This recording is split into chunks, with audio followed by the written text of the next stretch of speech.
Well, you made it to the video. Congratulations. You're one of the smart people that decided, hey, I want to make my life a little bit more enjoyable and buy an NB Miata. They're fun, reliable, and cheap, and those are the 3 best things to look for when buying a car. But I'm going to give you my 2 cents. To keep it that way, you have to not slam it. I repeat, do not slam this car to the point where you can't daily drive it, because then it becomes a pain in the ass to drive.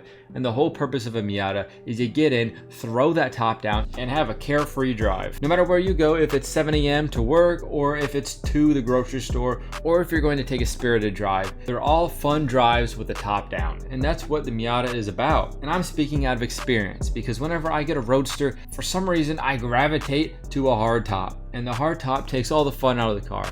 I can see getting one for the winter, but even though the hardtop looks cooler on the car than the convertible, taking away the ease to just throw the top down makes the car just like any other sports car that's not a convertible. So if you guys use these tips to buy one off this video, just think twice before you slam the Miata to the ground and add a hardtop. Because it will look cool, yeah, sure, but at the end of the day, it's not going to be as fun to drive as if it was just a stock throw down the top Miata. So if you're interested in the NB Miata, aka the most miles per miles car out there, then stick around, because in this video we're going to go over everything you need to know about this car, from the differences between the years, trims, common problems these cars have, rare parts that you can add or find to the NB Miata you're looking at, and last but not least, the 5 rarest colors you can get to stand out a little bit more in the huge Miata community. So the NB Miata came out in 1999. And the starting specs for this car is a dual overhead cam 1.8 liter 4-cylinder. This made 140 horsepower and 119 pound-feet of torque. You could either get this as a 5-speed manual, which like 95% of them were made as, or you could get it in the 4-speed automatic. Now the crazy thing for these cars is automatics are pretty rare, but they hold no value, so don't even look into buying one.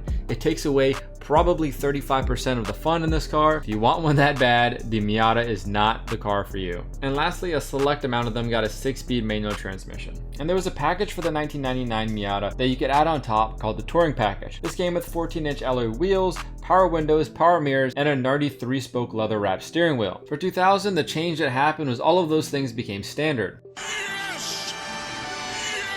And there's more packages and trims that were offered in 1999 as well as the rest of the years, but we'll talk about that in trims. For 2001, a lot of things changed, and this is kind of the split year between the NB1, which is the 1999 to 2000, versus the NB2, which is from 2001 to 2005. Everything just got a little bit better. And by a little bit, I mean 2 horsepower, at least engine-wise. For the exterior, everything in the front just changed a little bit. The headlights on the NB1 were round, whereas the ones on the NB2 were a little bit sharper. The NB2 headlights also got a lot better. They changed from regular bulbs to projectors. So if you're looking to buy a Miata where you can see at night, I definitely pick the NB2. And that also goes for the radiator opening. The radiator opening on the NB1 looks more like an NA Miata, versus the NB2 looks more like a smiley face. The taillights also changed, where on the NB1 there was an amber part to the taillight, and that was changed out to be clear in the NB2. You can see subtle differences around the exterior, but all of that is personal preference if you like the NB1 or the NB2 better. For the interior, everything just got a little bit more modernized. And the way I think about it is the NB1 is like a 90s interior. There's no cup holders, or at least the cup holder that's there is hard to get to and not that well thought out. The door panels are more simpler. The center console is more simpler. Everything is just a little bit more simpler. When they switched to the NB2, everything just became a 2000s car. And that could be good or bad for you depending on what you like, but the door cards got more molded. The center console had 2 cup holders that were well thought out. Everything was just a little bit more revised, and they swapped out the NB1 black cluster for a white cluster in the NB2, which I really loved. I love it so much because it just makes it somehow feel more like a Roadster.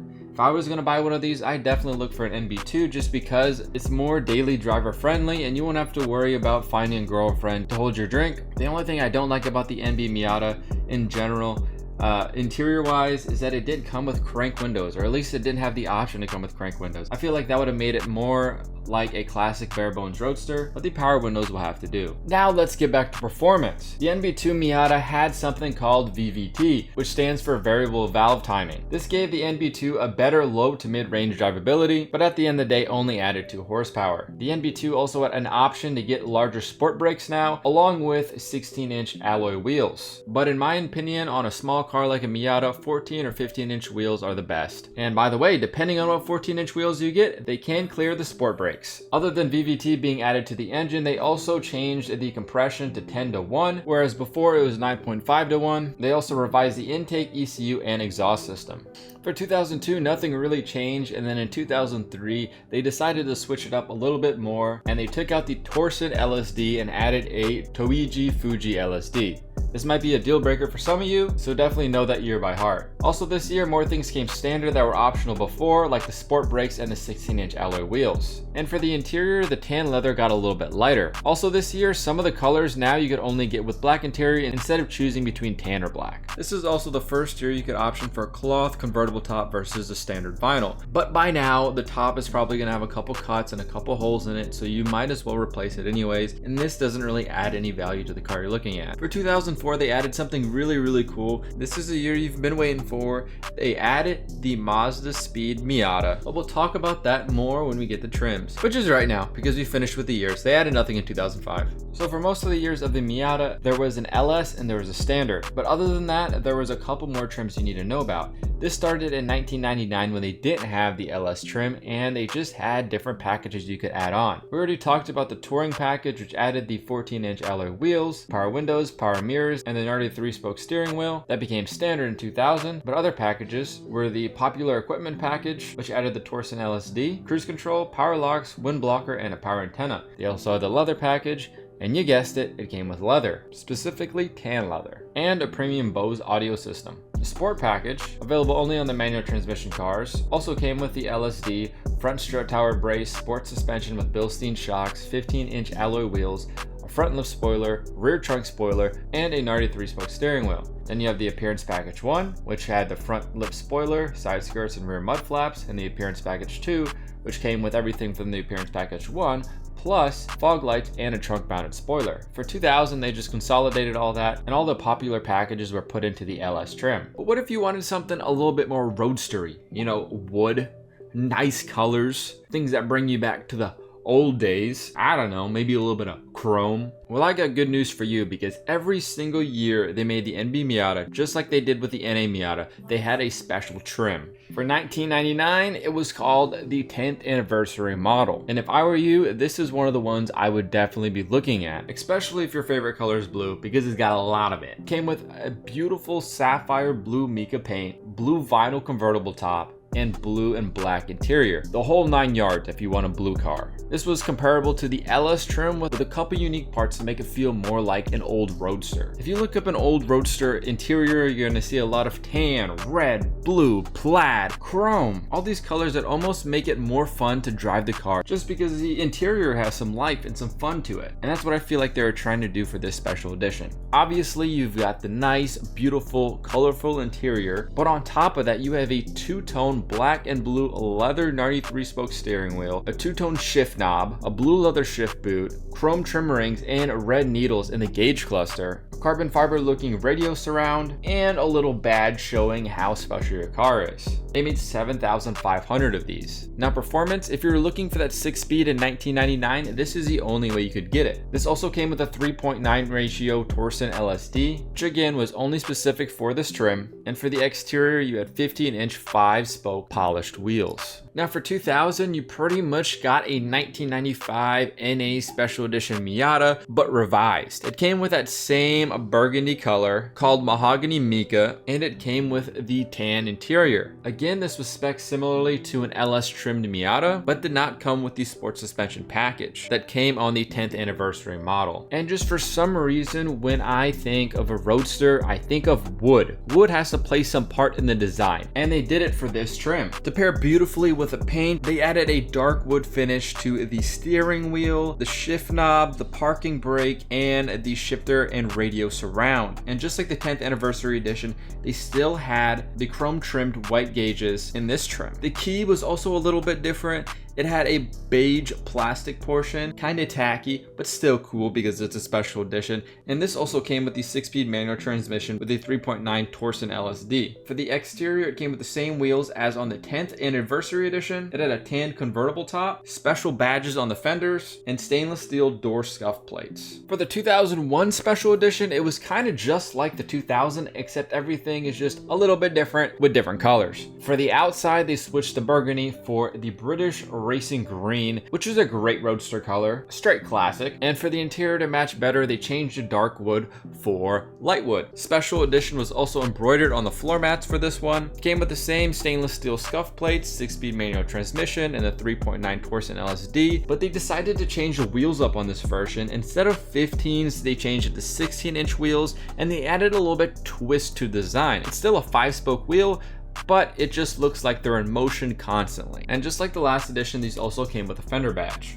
For 2002, they had 2 different colors you could get your special edition in. One was blazing yellow and the other one was titanium gray. If you got the blazing yellow version, all of the interior was black, while if you got the titanium gray version, everything was saddle brown. This came with some distinctive but ugly 16-inch Enki wheels. Of course, the gnarly black leather shift knob, just like all the other ones. But for this version, something to switch it up is they added aluminum accents in the interior and aluminum pedals. They also tied this in with the exterior of the car too by adding a chrome fuel lid and aluminum door scuff plates. Of course, you got the special edition fender badge, and this came with, again, the 6-speed and the 3.9 LSD. For 2003, this is probably one of my favorite special editions because the paint is just really cool. This is called Strato Blue Mica, which pretty much looks like a deep blue / purple. And if you've been a subscriber to this channel for just a little bit, you probably know I like purple cars, especially deep purple cars. It just looks really cool. For the interior, you got something a little bit different. You got gray leather interior, gray door panel inserts, as well as a gray gnarly shift knob. It transferred over the aluminum pedals from the last special edition, as well as the chrome fuel door, aluminum door scuff plates, and aluminum shifter and radio bezel surrounds. This also got a gray convertible top, and unfortunately, it got 16-inch 5-spoke alloy wheels. Nothing can beat the original 1999-2000 special edition wheels. Those look the best, especially polished, and the new ones are just ugly. But something that switched this year performance-wise, you still got that 6-speed manual transmission, but this one came with a 3.9 Toigi Fuji LSD, which is different from the previous year that had a Torsen LSD. They also did something pretty interesting this year. They had like a base special edition model. So if you didn't have enough money to spend on the top trim special edition, you could get the base special edition model, also known as the Shinsen version. And this was pretty much just like the last year's special edition model, but instead of a saddle interior, you got a blue interior now. And I bet around this time, people were complaining, oh, the Miata hasn't got an update in a while, it's so slow, the horsepower needs to be more, even though this is a roadster. Not everything is about horsepower and speed, this is just a fun car to drive. But people probably weren't happy, and so they said, all right, this is the last 2 years of this car, let's go out with a bang. So they introduced the Mazdaspeed Miata, and that's probably gonna be at the top of your list of the things you want if you got enough money for it, because they're about double as much as a regular Miata. And what made the Mazdaspeed Miata so special? Well, you probably already know, but I'm gonna say it anyways. It was turbocharged, and they used the 1990 to 2000 engine instead of the VVT motor. The reason why is because the VVT motor has a higher compression, and if you don't know this fact, something I learned a long time ago is turbos like lower compression engines. If you want to run a high horsepower NA engine, you're looking for a high compression engine, but if you're looking to put a turbo on your engine, go with the lower compression engine in most cases. So they used the engine from the 1999 to 2000 and slapped the turbo on it, and it made 178 horsepower and 166 pound-feet of torque. This came with an upgraded 6-speed manual transmission with shot peen gears, and it came with a Torsen LSD. Last time you could get one of these is in 2002. They brought it back because they said, all right, this is an actual performance car. We're not going to jit people out of a good deal. Let's put the real stuff in. And this had 4.1 gears. It also came with upgraded Bilstein shocks, but by this time, they're probably already changed out if you're looking for a Mazdaspeed Miata, because these are the ones that tuners like to tune, and they're probably running some BCs by now. It also had an upgraded sway bar, revised radiator fan, steering rack, shock tower bar, clutch, exhaust. They pretty much did the whole 9 yards with this car and didn't spare any expense. Unfortunately, it came with 17x7 racing hard alloy wheels. I really wish I had 15s, and if I had a Mazdaspeed Miata, I'd put it on 15s. It just looks so much better. And it also had a Mazdaspeed Miata specific front lip spoiler, rear lip spoiler, and a trunk spoiler. This also had smoked headlights, and for 2004 there was 2 colors available for the Mazdaspeed Miata: Velocity Red Mica and Titanium Gray Metallic. You know which color you want. You want the Velocity Red Mica. That's the color that everybody associates with the Mazdaspeed Miata.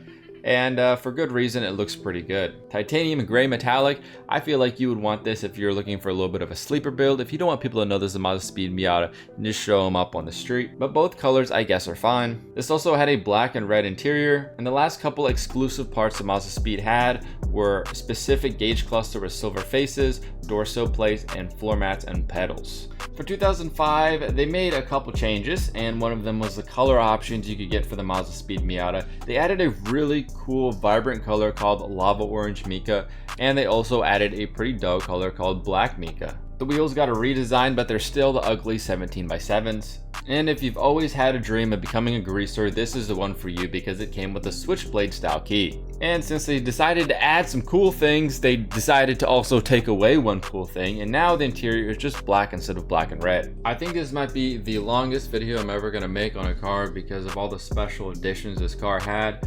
But now that we're done with the trims and the years, finally, let's move on to the common problems you need to look out for when test driving the Miata you want to buy. Good news is these cars are pretty reliable, but there are a couple things you want to look out for. One of the things you want to look out right off the bat, you go check out a car. What's the first thing you do? You pop the hood, you put your hand on it, and you kind of look at the engine and you let out a sigh. This not only helps you check out the engine, but it makes the person think there's something wrong. And you can use that to lower down the price. It's all about the mind games. When you go to buy a car, mind games. Let out a couple,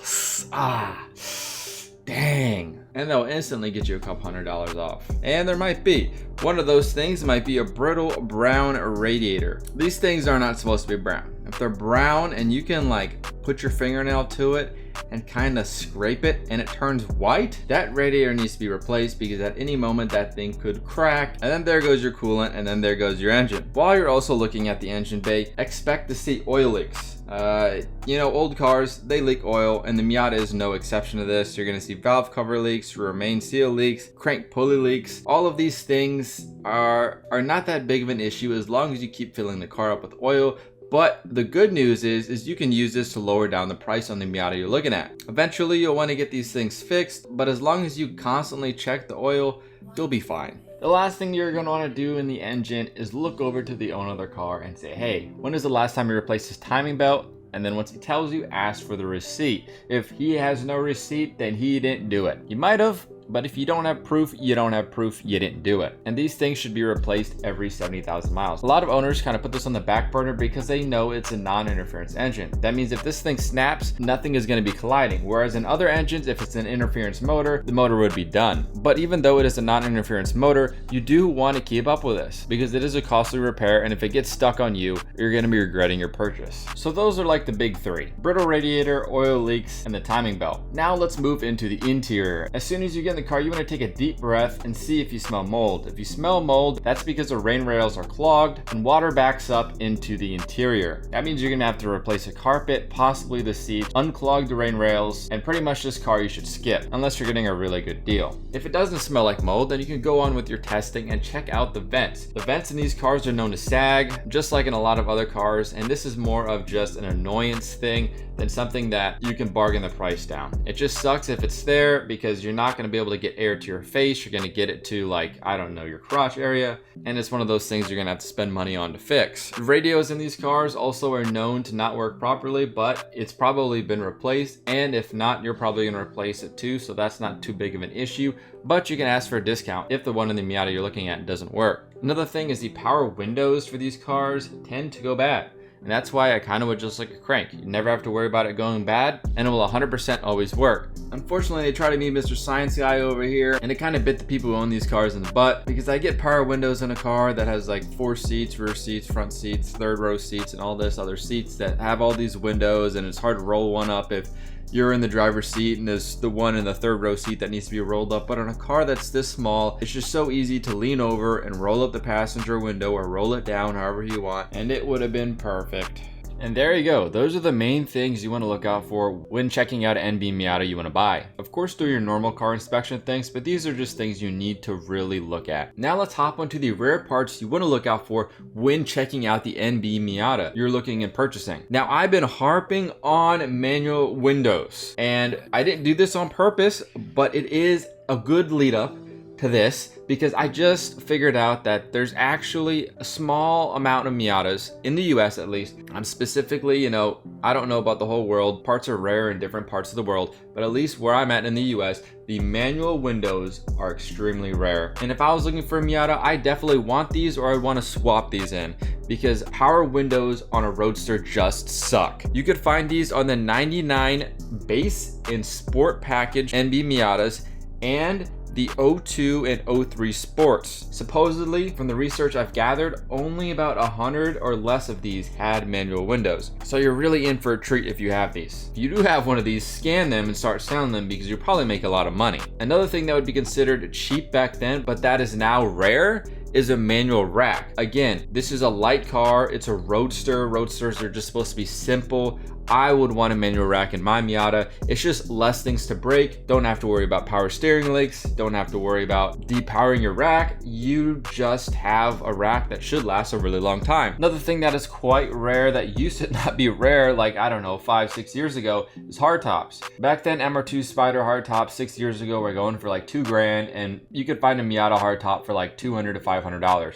Now, I think they're going for like $2,000 too. From what I know, at least the NB and NA Miatas, they're switchable, so you can get one for either or. I would get one before they go up in value, just so you don't wait, 3-4 more years and then they're like $6,000, which would be crazy. And of course, Mazdaspeed Miata parts are going to be rare, so if you're looking for the Mazdaspeed Miata headlights, the lips, anything like that, those are going to be rare just because they didn't make a lot of them. Another thing that's pretty cool that I would want on mine is the Japanese adjustable spoiler. Anything adjustable on a stock car is just cool. I don't know what it is, but they don't make a lot of adjustable things on cars. They just think that people are going to somehow mess it up. But for the NB Miata, they did. And it's one of the most coveted parts that people buy and put on their cars, and they're like, yeah, I got that Japanese spoiler. So if you want to be that cool guy at a car meet, go out and look for one of these. Hopefully it doesn't take you 2 years to find. And once you put that thing on, you can officially show up to a car meet and act like you're above all the other NB Miata owners. Another thing that is just rare that became rare over time is colored interiors. When people bought these cars from the factory, they're like, I want black. Colored interiors are kind of tacky.